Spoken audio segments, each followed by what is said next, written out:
Bonjour à tous et à toutes. Il fut une époque où lorsqu'on demandait à un enfant « Qu'est-ce que tu veux faire quand tu seras grand ?» il répondait 9 fois sur 10 « pompier, infirmière » et aujourd'hui c'est chanteur ou footballeur. Le monde a bien changé.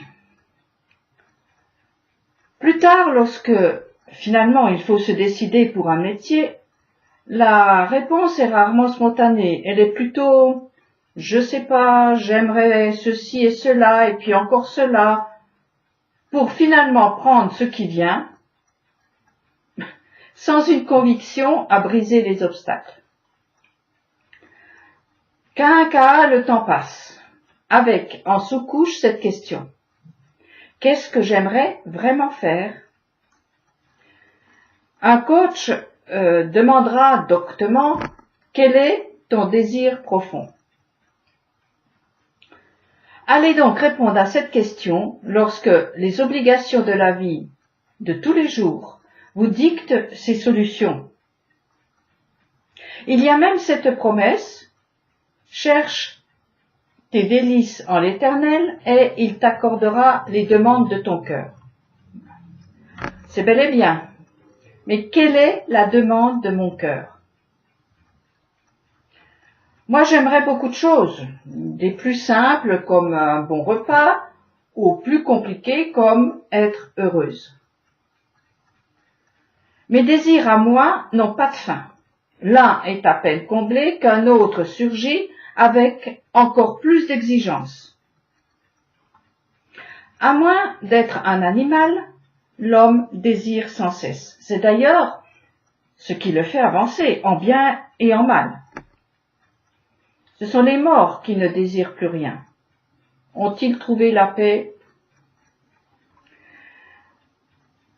Mais au fond, ça veut dire quoi cette soif permanente? Cette insatisfaction qui appelle à toujours autre chose. Pourquoi mon cœur ne peut-il se contenter de battre au rythme du temps qui passe?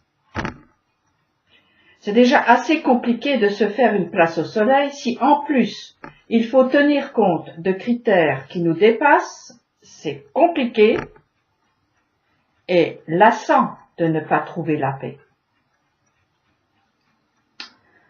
Je prends à mon compte les paroles d'Asaph, le joueur de cymbales, devant l'arche d'alliance. Il dit « Je me mis à réfléchir pour comprendre la chose. Ce fut une tâche pénible à mes yeux. » Heureusement que Salomon est venu m'aider avec ces mots. Qui réfléchit mûrement à une affaire s'assure des avantages. Mais heureux qui met sa confiance en l'Éternel. La tâche est rude, car il faut monter très haut ou descendre très profondément, suivant l'image que l'on a de soi, pour trouver le lieu où la colombe, symbole de la paix, retrouvée, peut se poser et rapporter à la surface de la terre, dans mon chez-moi, une branche d'olivier. Des profondeurs de l'abîme, je t'invoque, ô Éternel. Seigneur, écoute ma voix, que tes oreilles soient attentives aux accents de mes supplications. J'espère en l'Éternel, mon âme est pleine d'espoir, et j'ai toute confiance en sa parole. Mon âme attend le Seigneur plus ardemment que les guetteurs le matin. Oui, que les guetteurs n'attendent le matin. Que c'est donc compliqué d'être humain. J'ai l'impression que le Créateur y a mis toute l'infinitude. C'est vrai que nous sommes créés à son image. Et son image est impossible à décrire, sinon par tout ce qu'elle n'est pas. Et c'est infini. Alors, bien prétentieux, celui qui définit l'homme et prétend trouver le désir du cœur insondable. Pour m'assurer des avantages, comme dit Salomon, j'ai donc mûrement réfléchi à cette affaire, en mettant ma confiance en l'Éternel. À force de tourner et retourner la question dans des torrents d'ignorance et d'incompréhension, la pierre est devenue toute lisse et utilisable contre l'arrogance des Goliaths qui empêchent d'avancer. Je suis Ben. Pour moi, Bat, moi qui suis femme. La véritable traduction est constructeur, c'est-à-dire celui qui ajoute de la valeur à des éléments simples en les transformant par un savoir-faire. On appelle cela créer de la richesse, enrichir. En comptabilité, cela s'appelle la valeur ajoutée. Le désir de l'homme est dans sa nature d'homme. Il est poussé à ajouter de la richesse et son cœur n'est pas en paix tant qu'il est bridé par des désirs animaux. Ceci dit, sans mépris pour eux. Simplement, l'animal est un consommateur. L'homme, lui, a besoin de créer de la richesse.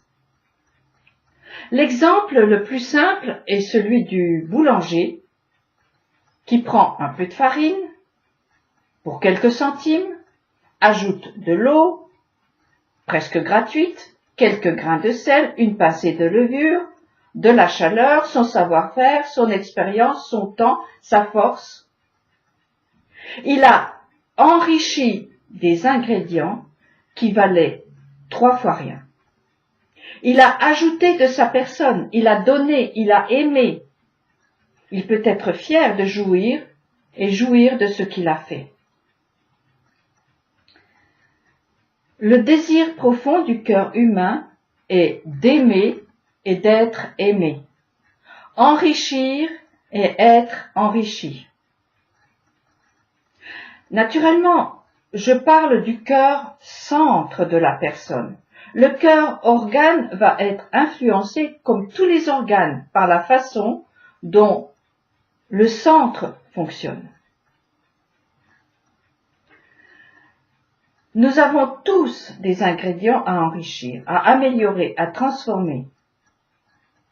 Un peu de peinture bleue peut se transformer en un ciel magnifique sur un bout de papier. Un bout de fil dans la main d'un humain peut réparer un habit déchiré et lui redonner une nouvelle vie. Il a créé une plus-value, il a créé de la richesse. Notre société dite Kleenex perd la joie du cœur d'enrichir le monde par des petits dons de soi. Chacun a la possibilité de faire ce choix, enrichir et s'enrichir. Finalement, c'est pas si compliqué que ça d'être un homme. Mais qu'est-ce que c'est compliqué d'être simple? Je vous laisse avec ces mots de Daniel Siboni. Aider l'autre, ce n'est pas le prendre en charge. C'est le réengager dans le jeu de la vie où il a dû renoncer. Ce n'est pas répondre pour lui, c'est faire qu'il est du répondant. Dit autrement, l'aider à trouver son désir profond. Bonne semaine à tous.